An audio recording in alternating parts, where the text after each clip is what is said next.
Most unbelievably, it had no radio communications. It was not linked by teleprinter with any other headquarters in the field. Instead, messages were dispatched regularly on the hour by motorcycle. Gamelin seldom bothered his staff with orders, preferring simply to suggest guidelines.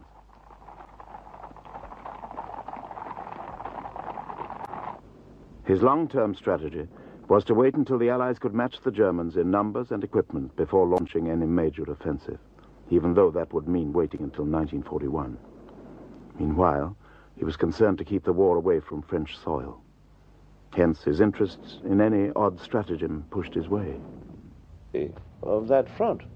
Gamelin had 100 divisions on that front in May 1940, plus another 10 of the British Expeditionary Force. 40 manned the Maginot Line, while 5 guarded the Swiss frontier. Another 40, the best, were to go into neutral Belgium once Germany attacked. But when that happened, the pivot of Gamelin's front would be here, in the Ardennes.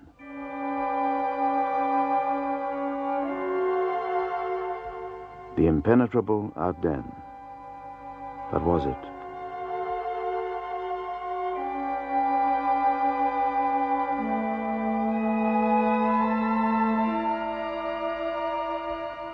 On maps back at headquarters, its thick woods and narrow winding roads probably did make the Ardennes seem impenetrable, which is presumably why Gamelin chose to guard this 100-mile stretch of front with 10 of his weakest, least trained, worst equipped divisions.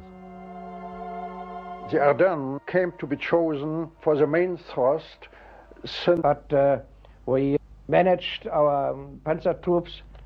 What Guderian said in his instructions: strike hard and quickly, and don't disperse your forces.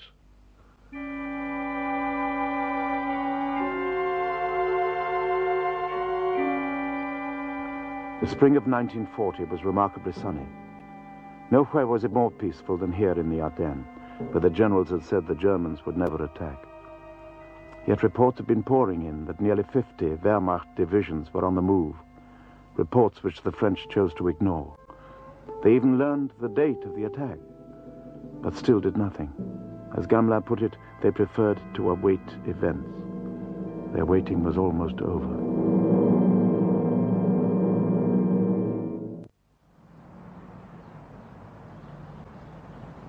"5:30 a.m. precisely. May the 10th, 1940.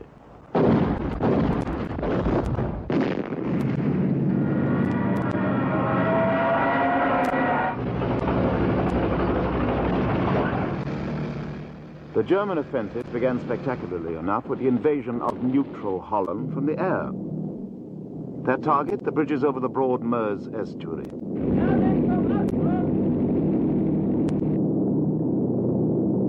If they could be captured before the Allied troops reached them, then Holland would be cut in two.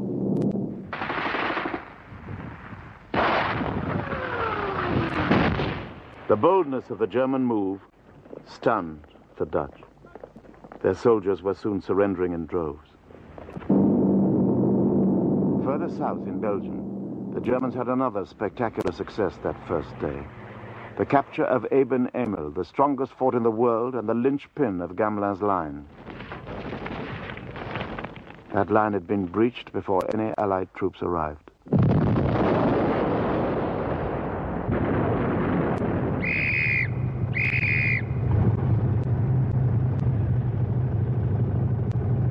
Gamelin persisted in moving his armies north into Belgium and Holland. 40 of his best divisions, almost half his total strength, including the whole of the British Expeditionary Force, and they were moving straight into the trap Hitler and his generals had set for them.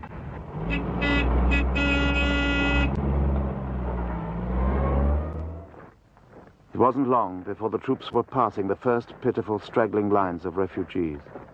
Lines that were to hamper the Allied reinforcements, just as the Germans had planned. Their Michelin guide for France, they knew exactly where the roads were.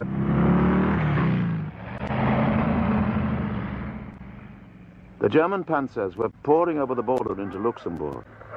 Their column stretched 100 miles, presenting a prime target to any would-be bomber. But Allied air activity that first day was busy supporting the British and French move north into Belgium.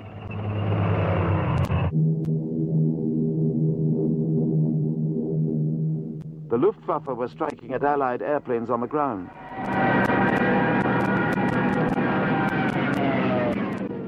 At one RAF base near Reims, the planes, lined up in neat rows, were destroyed in the opening minutes of the attack.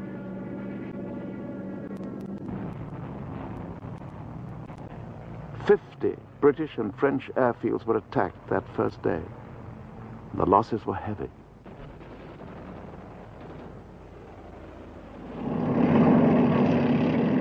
But while Allied air chiefs were counting their losses, the panzers had just about penetrated the impenetrable Ardennes and were set to fall upon the weak French garrisons along the Meuse here at Sedan. The panzers reached Sedan late on the third day of the offensive, although Gamelin had calculated they couldn't possibly be here before the 9th day.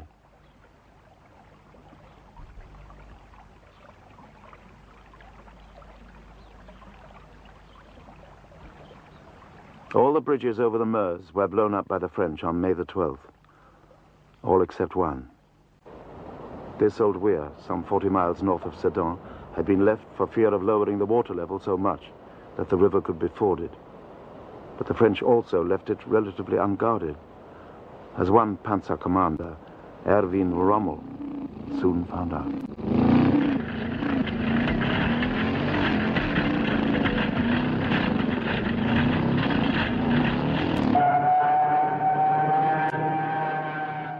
Next morning, the Luftwaffe's resources were hurled into action above Sedan.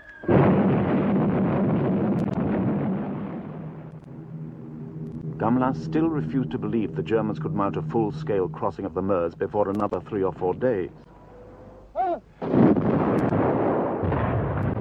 Hitler was unwilling to wait that long.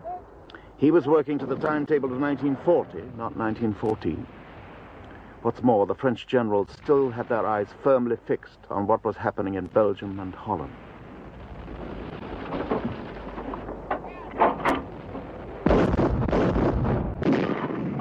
There were big French guns on the west bank of the Meuse, but they limited their firing for fear of running out of ammunition before the battle proper began. So the German panzers were able to pick off the French pillboxes one by one. Soon, thousands of French gunners were taking to their heels.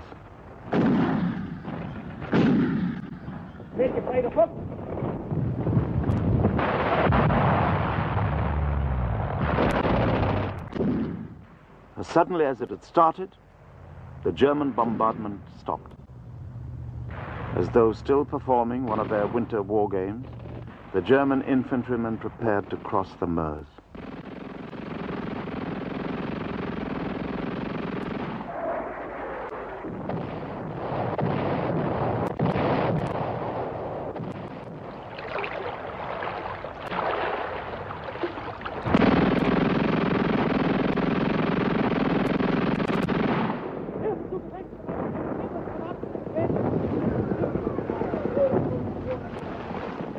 By midnight on May the 13th, still only day 4 of the offensive, not only were German infantrymen across the Meuse in force, but German sappers were bridging the river and making ready for the panzers to cross.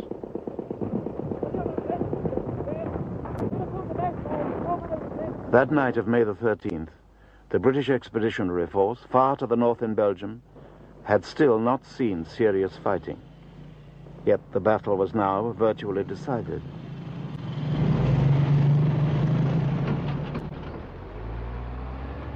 The morale of the French High Command was very quickly broken. When we happened to know that the front had been broken through at Sedan, the feeling was that everything was lost.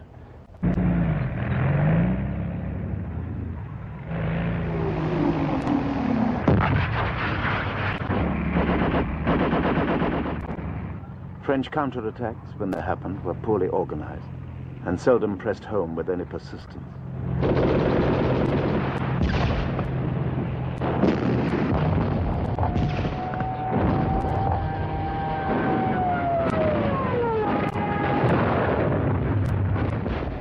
tank for tank, the French were a match for the Germans.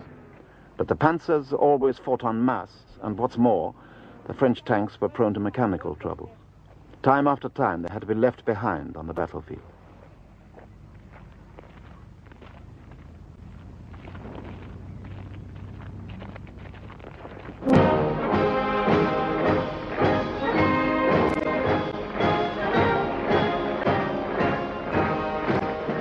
The massed German infantry divisions were now catching up with the panzers at the Meuse crossing point. Everything on the German side, at least, was going according to plan.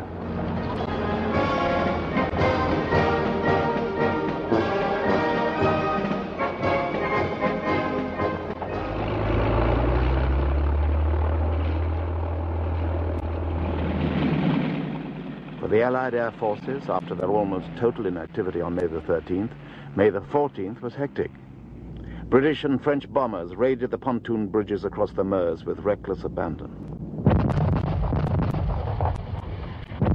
Too late, the French generals had recognized this sector's vital importance. But despite the courage of the Allied pilots, the result was disastrous.